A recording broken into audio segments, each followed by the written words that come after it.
Naku, magkamali ka dyan, ha? Yes po, kasi I remember po. Ay, yan ang hindi pa pwede. Yung listahan po. Yung mga listahan na Listahan po na-terminate. ng mga content creator na nasuspend you or na terminate yung contract. Napaka-imposible nun. Ang posible nun. Tinan mo, natulala si attorney. Napaka-imposible nun yung pinaka-list, ang hihingin mo. Sa kang tanong, bakit mo hihingin? Pong Paduano, di ba? Hindi niya alam kung ano So, sasagot hindi niya. po ako maka-comment on individual pieces No, of that's content. why we're talking is Magkamali ka ng sagot dyan. Ayan ang sinasabi ko. Pagka na hinahiblad nyo si Kong Paduano, tapos nagkamali kayo ng sagot, bahala kayo dyan. of individual nga eh. Now, we ask you to submit to us all those has been Tunay na balita, walang kinakampiyan, sumasalamin sa katotohanan lamang. What's up mga kayon? Welcome back, friends. Siyempre, dito lang sa Joe Malone TV para sa programa natin na Issue ng Bayan. Ating pag-usapan. Today is February 19, araw ng Miyerkules o Wednesday. Dito sa Pilipinas, kaya naman magandang umaga, hapon o gabi po sa inyong lahat, ha? Maraming salamat sa mga patuloy na mga sumusuporta at nagtatangkilik at nanonood, tumatambay dito sa Joe Malone TV sa ating channel para sa programa natin ng mga issue ng bayan na kailangan nating pag-usapan. Shoutout sa lahat ng viewers natin abroad, pati na rin dito sa lokal sa Pilipinas. Maraming salamat po sa inyong lahat. At attendance check po muna tayo dyan mga kayon, ha. Paki-comment dyan sa baba kung saan na kayo naroroon. Yung saan mismo, yung pinaka-area nyo na nanonood kayo ngayon. Kunyari, watching from Sweden, Illinois, Chicago, Japan, Bulacan, Singapore, Hong Kong, Mindoro, Marinduque, Tarlac, Taguig, Pilipinas man o abroad, paki-comment dyan sa baba kung saan yung area nyo. Nang sa ganon, malaman natin kung saan na inaabot yung video natin. At maraming salamat sa lahat sa inyo na naniniwala sa channel na to, especially sa akin, Joe Malone TV, na alam nyo, may kwenta naman yung pinag-uusapan natin dito. Di ba? O, shoutout sa inyo lahat. Eto na mga kayon. Kung bago ka sa channel natin, as in, kakadaan lang sa iyo itong channel natin. At kung dati ka na nanonood sa akin, pakicheck kung nakasubscribe ka na. Kasi ayon sa YouTube Analytics, malaking percentage, nasa 90% yung mga nanonood sa akin na hindi nakasubscribe. Nakikita rin. Kaya pakicheck kung nakasubscribe na kayo. Kung hindi pa, pakisubscribe na rin. At kung nakasubscribe naman, pwede nyo i-click yung notification bell at pindutin nyo yung all para ma-notify kayo na meron tayong ina-upload araw-araw. Kasi 2 hanggang 3 ina-upload natin everyday. So pagka nakasubscribe ka lang, pwede mong hindi makita. Pwedeng oo, pwedeng hindi. Pero pag naka-notif ka, yung naka-click yung bell tapos naka-all, lahat yan dadaan sa'yo, lahat, every time na mag-upload tayo. So, yun yung difference nun, okay? Pwede ka nakasubscribe pero hindi naka-click yung notification. Pero mas maganda, naka-click yung notification bell na all. Nang sa ganun, malaman nyo na meron tayong ina-upload. Maraming salamat sa inyong lahat, ha, kung gagawin nyo yan. Thank you. Wag na rin kayo mag-skip ng ads. Maraming salamat sa inyong lahat. Ito, pag-usapan natin, House of Representatives of the Philippines o yung HOR. Ang topic nila kahapon, Feb 18, yung TRICOM. No? Meron silang mga inimbitahan na came from Google, Philippines, tapos may mga vlogger, social media content creator din, mga social media platform. Ito yung pinag-uusapan nila. Pasensya na kayo, hindi ko ma-download yung video. Baka hinaharang na rin ng HOR. Kaya hindi ma-download yung video. Kaya rekta na tayo rito. Okay? Maganda itong pinag-uusapan nila rito. Pero may nakikita lang ako mga lapses. Na yung mga talagang gusto talagang parang kontrolin. Opinion ko to, wala kayong pake, ha? Opinion ko to. Feeling ko, gusto niya talaga nilang hawakan sa liig. Pati mga content creator. Nang sa ganun, ma-regulate nila kung ano lang yung mga katanggap, acceptable na pwedeng i-upload. So, mawawala na yung freedom of speech. Well, hindi naman natin kinakampihan yung mga fake news. Siyempre, we don't give favor doon sa mga fake news. Kasi fake news yan Hindi naman ako nagbabalita ng fake news, di ba? Kaya nga kayo nanonood, di ba? Pagka wala nang kwenta yung mga sinasabi ko rito sa inyong harapan, wag na rin kayo manood. So, ganito yan. Matagal na rin tayong content creator since 2017, 2018, social media content creator na ako. Nakikita na natin yung mga techniques sa YouTube, kung ano yung yung mga trending, yung mga viral na pwedeng itopic. So ito, parang nakikinikita ako na kasi the way they ask question na ang lalim ng mga tanong eh. At yung mga tanong na binibitawan nila, it's more on ano eh. It's more of yung system na. Yung kung paano na gumagalaw yung system, yung systematic. Ganun na yung klase ng tanong to the point na parang gusto na nilang hawakan yun sa leeg yung mga content creator. Kasi ang gusto nila regulation eh. Ang gusto nila regulation. Pero ang problema kasi, nakikita kong problema diyan. Pakinggan natin ang nakikita kong problema diyan, parang kinokontrol na nila. At gusto nilang kontrolin yung lahat ng ibabalita, kung pasok ba, kung favor ba sa kanila. So parang mawawala na yung mawawala na yung freedom. Pakinggan natin etong coverage nila kahapon. Mr. Chairman. Thank you. Just an interjection sa question, Mr. Chair, if I may. Patanong ko lang, with the indulgence of Congressman Paduano. Akala mo ba? Hindi, kasi tatanong ko lang, Alas 9 na. maganda kasi yung punto na kung saan, halimbawa, naglabas ng content na nakapanirang puri. No? Yan. And then suddenly, the platform takes it down. No?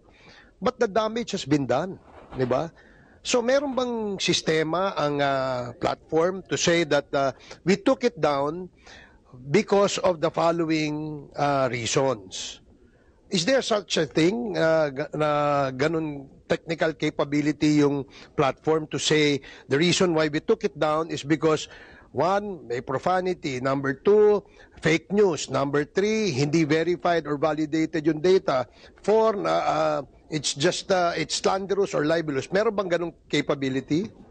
Mr. Chair, meron po. So, pag meron po kayong video na may URL, tapos tatanggal po, naka-display naman po doon kung this video has been removed for copyright violation, this video has been removed for Meron But naman. violating there's Meron no din ganun. explanation as to why you found it a violative of a copyright law, di ba? Kasi hindi nyo naman ine-explain in detail kung bakit But, the damage has been done. Nakapanirang puri na siya So, isn't there a logic? I don't know if this is kasi kayo lang hinandi dito, no? That's the reason why we want to ask you.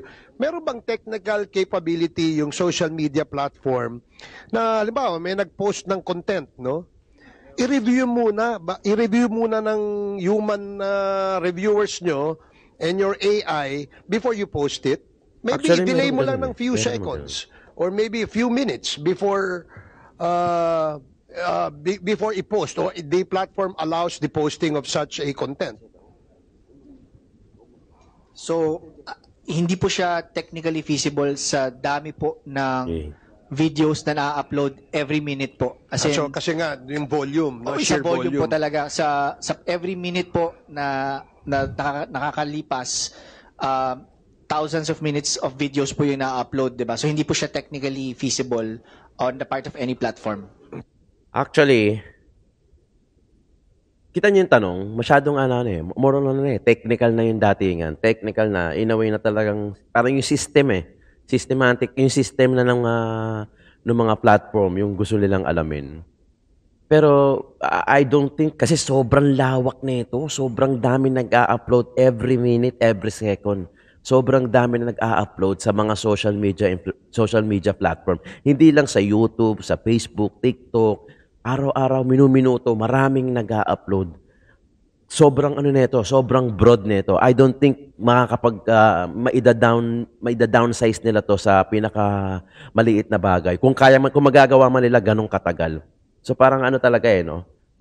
Parang parang ito, ang feeling ko rito, they gather data or more information. Malabo to.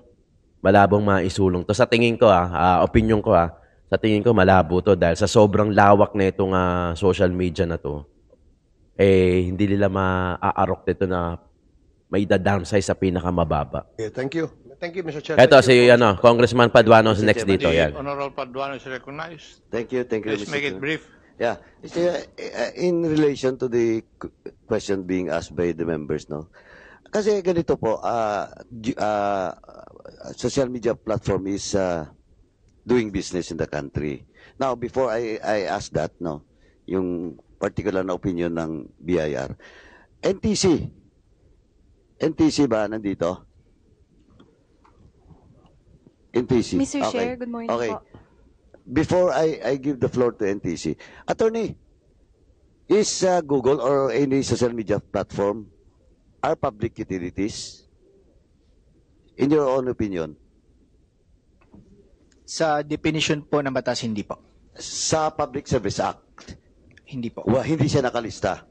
Tama? Mr. Chair, hindi po. Okay. Now, NTC is social media platform, in this case, Google, Facebook, Meta, etc., are public utilities?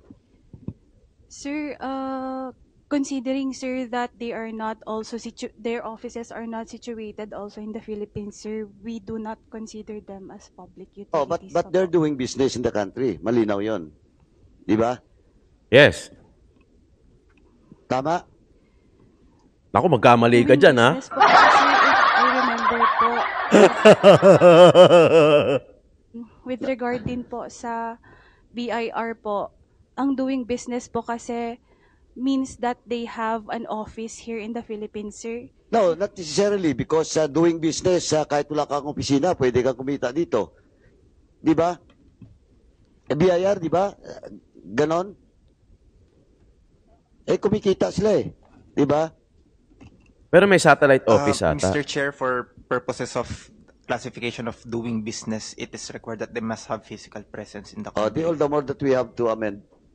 Di ba? Now, second, tama ka, Tony. Under the Public Service Act, hindi po malinaw na nandun yung social media platform. Ngayon po, Mr. Chairman, all the more that we have to amend that. Magganon na, di ba? Kita nyo, masyado, pinag-iinitan na yung social media. Hindi social media influencer, yung mismong social media. I think they want to come up, regulation. Regulation. Ang problema lang dyan, mawawala yung freedom of speech ng bawat isa. Talagang gusto nilang kontrolin by the law. In order for us to regulate such, that should fall under the public utilities. Kasi napakahirap po For example, NTC. NTC, hindi nyo rin sila pwede regulate. Of course, KBP, before your member has to air, they have to apply for a frequency, di ba? Then you regulate if they're members of such radio station, for example, is a member of the KBP, tama, di ba? But of course, the regulatory power to issue a frequency is with the NTC, tama? That's correct, Mr. Chairman. Kaya nga, Mr. Chair, siguro dapat lang din po na we should amend the Public Service Act because a social media platform, in this case, Google, YouTube, and all other social media platforms are not included in the list of all public utilities under the Public Service Act. Kasi how can you regulate something which is not covered by a law? Except, siguro sa BIR kung kaya. Diba? Kasi nagdinegosyo kumikita kayo dito. Diba? Attorney, I think it's just fair. Diba? Dapat bumayad kayo ng buwis. Nagbabayad kami buwis, may tax kami. Also, those content creator na pumapasok sa inyo, they have to pay. Kasama na po sa requirements ng mga social media influencer yung tax. Hindi ka sasahod pagka hindi ka nag-declare ng tax. So we have taxes there. Nagbabayad din kami ng taxes, kaya may karapatan din kami alam mo yun, na question sa BICAM dahil nagko-contribute din kami sa taxes. Hindi ka sasahod sa YouTube o sa Facebook kung wala kang dineclare na tax. So may mga tin din kami. Diba? And may coordination ba kayo with the local BIR or the BIR Central doon sa mga list of content creators? Ayan na. Grabe, di ba? Wala. Mr. Chair, klaruhin ko lang po. May mga regulations naman po sa Pilipinas that govern the social media platforms. For example po, yung kakapasan nyo lang po na VAT on digital platforms. Covered po doon ang YouTube, covered din po yung ibang platforms. So, for example po, yung batas po na VAT on digital platforms, covered po yung mga kahit non-resident po na mga digital platforms. So, doon po, pagdating po sa pag nag-impose na po si BIR nung regulation na yon, magko-comply po yung mga digital platforms. Another example po, yung bagong pasan nyo lang po na Internet Transactions Act. So, yung Internet Transactions Act na pasa po, I think 2023, covered din po kami doon. Covered din po ang YouTube, covered din po yung mga online platforms. under that regulation. So meron pong mga regulation po na nag-govern ng mga platforms kahit po non-resident po. Oh, yun pala, BIR. BIR. Do you confirm the statement coming from Attorney Gonzales? Yes, Mr. Chair. Oh, what have you done?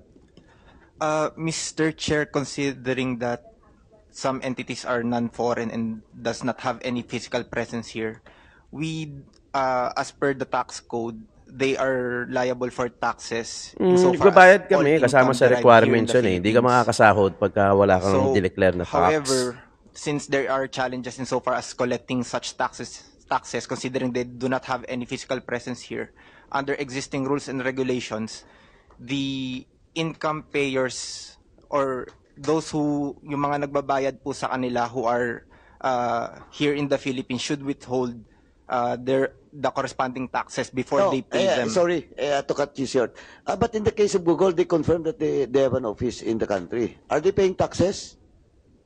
Attorney, did you confirm? Are you paying taxes Yes. Mr. Chair, we pay all legally required taxes, Mr. Chair. based on your income? Based on the activities of the entity po. Yung mga ads, So hindi po 'yan sa Google Philippines, Mr. Chair. Hindi po 'yan sa doon Google na mismo Philippines. sa company? Doon po sa Central. doon po sa mother company po 'yan. Kumbaga hindi po sa Google, sir, hindi po sa Google Philippines. Yung Komplikado yung Google nito. Philippines po, wala po Komplikado kaming hindi po kami si Google Philippines does not own nor operate the platform po. Nandoon po sa US po yung mother company. So kung ano po yung legally required sa Google Philippines ay binabayaran po ni Google Philippines. Thank you, Mr. Chairman. I think, Mr. Chairman, we should also consider this now. We should ask the services or the help of the legal department with regards to this, Mr. Chairman, so that we can legislate laws that will really regulate such, no? Itong pinag-usapan natin. Gusto Last i-regulate thing na lang, Attorney. Wala namang masama. Wala namang masama sa regulation. Hindi ko naman sinasabing may masama doon sa ano. Yun nga lang talagang masihigpit, 'di ba? Masihigpit. Marami sigurado kung aayaw na diyan, kokonti na lang dahil sa sobrang higpit. Unlike today na sobrang 'di ba? Kahit papaano merong freedom of speech. Yun nga lang sa sobrang dami, yung iba talagang sumosobra na, nagpapakalat na ng fake news. Pero may mga rules naman ang YouTube, ang mga social media influencers. Marami na na-take down ng mga channels, marami na na-suspend, marami na na-take down dahil mga hindi sumunod sa terms and condition. Yun yung pinakaparusa eh. Ma-take down yung channel mo. Di ba? Example, I content creator no nag-post siya. Then it was take down. What are the penalties in your end? Take down na. Wala nang channel. May mga penal provision ba yung regulations niyo? Opo. So una po pwede pong yung unang-una po level is natanggal po yung content, na-remove po yung content, 'di ba? So yun po yung isang parang basic level po.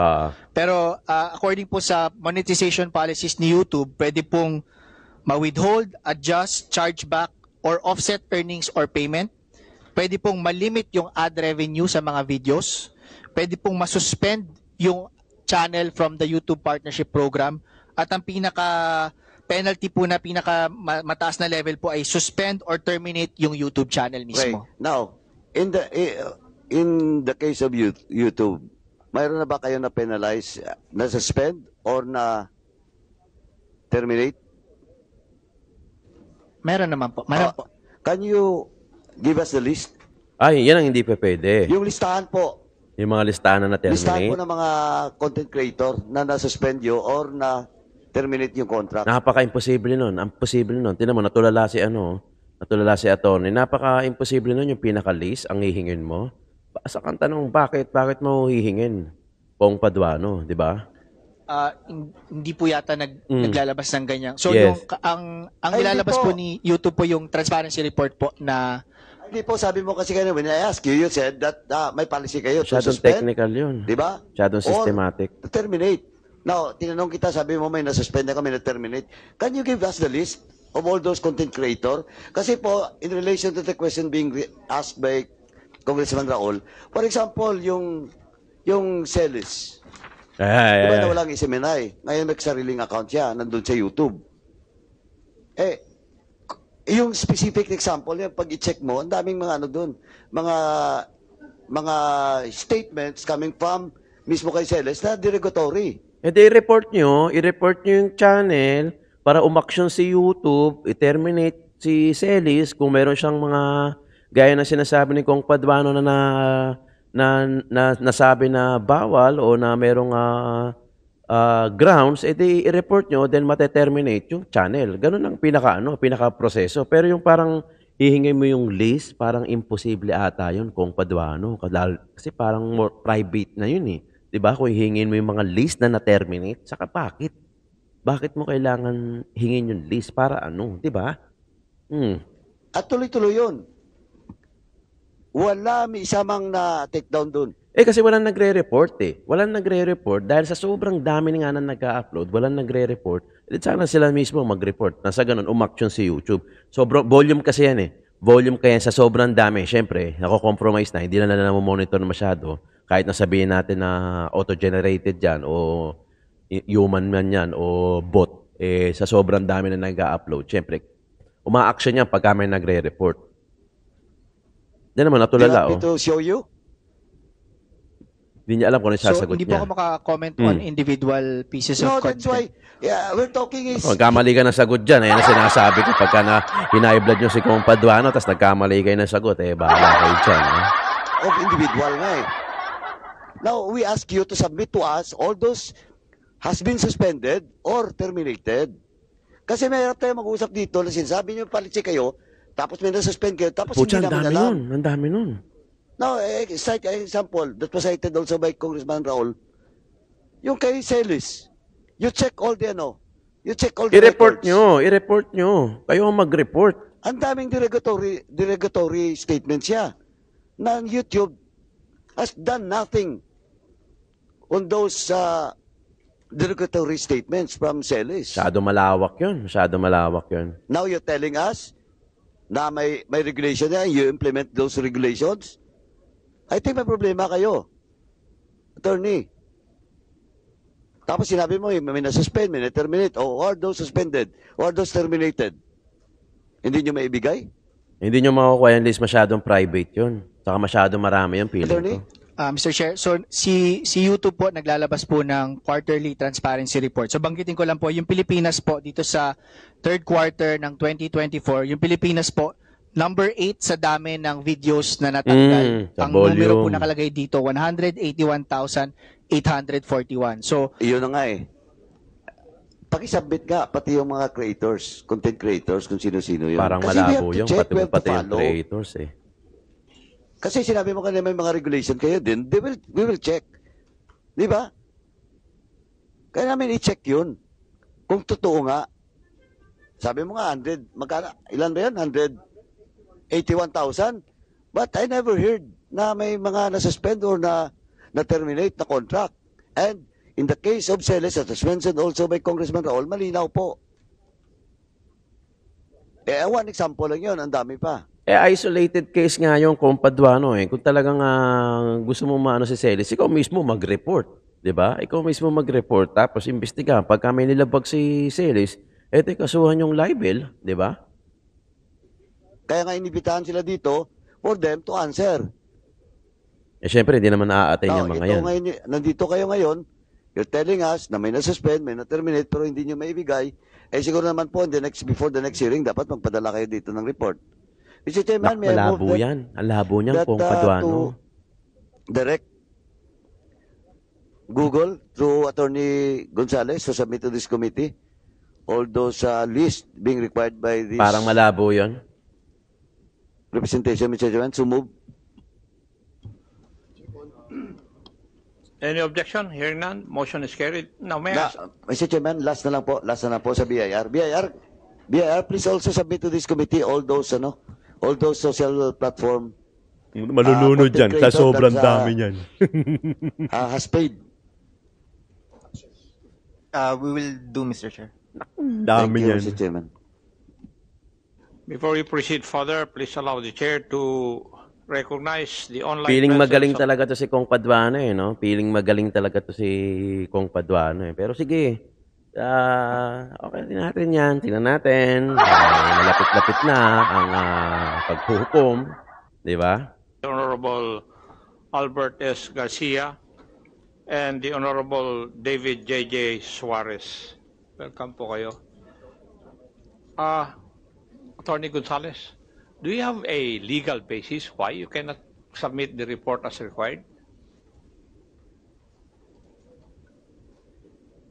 Siyempre, tatanong muna sa central yan, sa mother office. Based on what I've seen po, we can endorse it to the legal team po for them to review the request. Yes. So kung meron pong letter from Congress, we can endorse it to the legal team po. So, Hindi po ako legal. you have been directed by this committee to submit such report. And if you have any reason, legal reason why, then you should explain that. Okay? And you should know the consequences of not obeying the order of this committee. Thank you, Attorney. Mr. Chairman, just, ano lang, Mr. Chairman, interjection nandun sa statement ni Attorney, yung sa legal. Attorney, this is an open hearing. Now, we don't need to submit or send you a letter requesting for that document because you are being directed. Now, the answer to you by the chairman is that if you have legal question, your legal question, you submit to the next hearing and we will see if indeed there is an illegal impediment with regards to the request or direction being made by this committee to you. Not the other way around. I hope you understand, Attorney, you're a lawyer. No? Ba? Mga ganong ano Loud ni and clear, no? Attorney. Kung Paduano, no? Thank you. The Honorable Marcoleta is now recognized. Oh, to ganun turn. Maraming pong salamat, Mr. Chairman. Alam nyo, ito yung ano yan eh. Ito yung catch kasi niyan eh. Sa sobrang dami na nag-a-upload, sa sobrang dami ng content creator, dami na nag-a-upload every minute, every second ng mga videos, I don't think mada-downsize nila yan sa sobrang dami. Hindi pa kasama yung mga datihan, yung mga luma, yung mga veterano, plus yung mga baguhan na nag-a-upload lang sila nanay, tatay nyo. O, di ba? Halimbawa, ikaw mismo, di ba? Di ba, napagtripan yung mag-reels, di ba? Nag-upload kayo. Kasama na kayo sa social media content creator, kasama na kayo. Regardless kung kakasimula nyo lang kahapon, isang linggo, o veterano na kayo, last week, o ilang taon na kayo dyan, nag-a-upload ng video, kasama na kayo dyan. Can you just imagine kung gaano kadami yun, nag-a-upload every minute, every second ng mga videos, regardless kung reels man, long form ng video man, ganun kadami. Tapos may mga marami na-terminate, yung mga nag-a-upload ng mga karahasan, syempre, ano yan, sa YouTube, bawal na bawal yan, yung mga dugo. Sa sobrang dami na-terminate, ang dami na-suspend, gusto nyo kunin yung list na yon, napakadami nun. And I think, and I'm sure that's, private na yon ng mother company ng social media, ng SOCMED na yon. Kung YouTube man siya, Facebook man siya. Ano na yun kumbaga data nila yon di ba? So parang, ang imposible nun, no, mga kayon. Kayo, I'm sure nanonood din naman kayo, di ba? I'm sure kahit paano nag-a-upload din kayo ng video nyo. Goal nyo man kumita o just nag-a-upload lang kayo ng video, ng reels sa Facebook nyo, sa social media account nyo. Di ba? Minsan nag-a-upload kayo kahit hindi nyo intend na kumita o maging vlogger, di ba? Nag-a-upload kayo ng mga video nyo. Nagawa nyo na yan, I'm sure. Di ba? Parang sa sobrang dami, di ba? Yung sinasabi ni Kong Paduano, napaka-imposible na gusto mong kunin yung list ng mga na-terminate saka mga na-suspend dahil itong kamo si Celis, mga deregulatory na ina-upload na hindi na take down o nasususpend kasi wala nagre-report. Diba? Ganun lang kasimple yun. Diba? Parang ano yan walang complainant. Yan, parang ganun. Diba parang ano yan? Para sa atin, dito sa atin, pagka may complainant, o di uusad yung kaso, o uusad yung report, di ba? Pero pag walang complainant, anong gagawin? Di ba? Paano uusad yung kaso walang complainant, walang nagre-report? Same logic applies doon sa sinasabi ni Kong Paduano, doon sa mga social media influencer, yung paghingi niya ng list, master's list man yan, na ng mga nasuspend, ng terminate. Saka tanong doon, bakit? Hahanapin mo si Celis. Di ba? Tapos titingnan mo kung, hindi pa pala na-terminate to. Walang complainant walang nagre-report Kung may nagre-report, unahan mo na mag-report. O, di ba? Unahan mo na nag-report. May mga option kasi pa nag-report ka ng video, ng content. It's either harassment, sexuality, profound language, hate speech, di ba? May mga ganun option, di ba? I'm sure yung mga iba dyan na nagre-report ng mga content, may mga ganun option. You can make a report, 'Di ba? Lalong-lalo na kayo, HOR o may verify badge yan. 'Di ba? I-report nyo. Kayo mismo yung magiging complainant. Nang sa ganun, actionan din ng YouTube. Well, matagal nga lang yan, I'm sure, dahil depende sa sipag nyo, depende na sa sipag siguro ng YouTube. 'Di ba? Hindi, ano yun practical yun. It's very practical. Kasi nag-report din naman ako eh. 'Di ba? May mga nireport din akong mga user, mga channel user. Pero hanggang ngayon, hindi pa na-actionan, lalo-lalo na sa Facebook. Dati kasi, yung mga content ko sa clearing operation, ninanakaw, ni-upload ko sa YouTube, ninanakaw, ina-upload sa Facebook. Ang pangalan pa nun, Eliza Valdez, yung volleyball player. Pero syempre, hindi siya yun. 'Di ba? Meron gumamit lang ng pangalan niya. Ina-upload doon yung mga video ko. Galing sa YouTube ko. Yung clearing ko dati kay Isko Moreno noong 2019, way back 2019 pa. So, report ako na report. Gumagamit pa ako ng ibang account para i-report. So, ano nangyari? Wala. Hanggang ngayon, buhay pa yung channel. Nawala na lang. Siguro, naibenta na, napalitan na yung pangalan. 'Di ba? Kasi naibebenta yung page eh. Pag marami ng followers. Siguro, kumita na siya para hindi siya maipit. Binenta niya na yung channel. Nabebenta kasi yun eh. Lalo na pagka malaki yung followers mo. 'Di ba? Tapos, syempre, siya kumita na siya nang walang kahirap-hirap. Ang hirap lang niya i-download yung video ko. 'Di ba? Ako naman, report ako ng report. Ang kaso ko nun, yung ang pinili kong option yun, yung, ano ba tawag doon? Yung akin yung original. Yan, sa kanya, dina-download niya. So, di ba? Wala nangyari. Sa sobrang dami, sa sobrang laki ng volume na nag-upload sa Facebook, ang tagal mag-action ni Facebook. So, hindi ko alam kung anong kulang sa report ko. Yun lang naman yung mga option nila. Di ba? Kaya parang yung sinasabi nila, medyo mahaba-haba itong usapan na to at aabutin na to ng susunod na eleksyon. Mga ngayon, maraming salamat. Ito muna yung topic natin for today. Dahil ito yung issue ng bayan na kailangan natin tutukan pag-usapan. Di ba? Gusto nilang kontrolin siguro yung mga social media influencer o magkaroon ng regulation. Ang nakikita kong worst dyan, well, mababawasan yung mga kasi siyempre, kailangan nilang sumunod. Alam mo naman, di ba? Ang gusto ng mga Pinoy, freedom of speech, di ba? Ito kasi yung social media, ito kasi yung malayang platform kung saan pwede tayong magpahayag, personal man o regarding sa, di ba tayo naman nagbe-vent out tayo dyan sa Facebook, hindi man sa politika, sa sariling buhay natin, sa sariling problema natin. Baka nga pati yung susunod yun, pati yun, bawal na din, di ba? Bawal na kayo magsumbong sa Facebook, mag-status dyan na daming chismosa sa amin.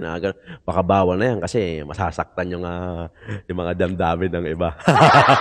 Maraming salamat mga kayo. Jowalon TV po, pakisubscribe at i-click nyo na rin yung bell icon. Issue ng bayan, ating pag-usapan.